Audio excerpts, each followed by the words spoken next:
Pintu teater 2 telah dibuka.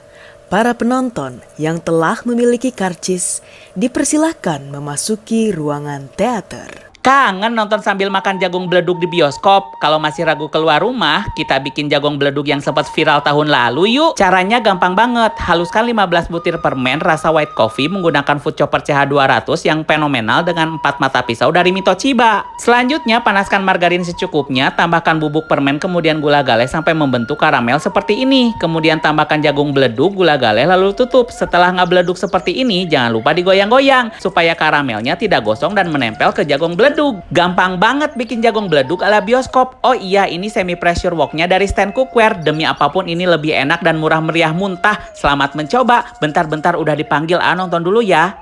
Pintu teater 2 telah dibuka.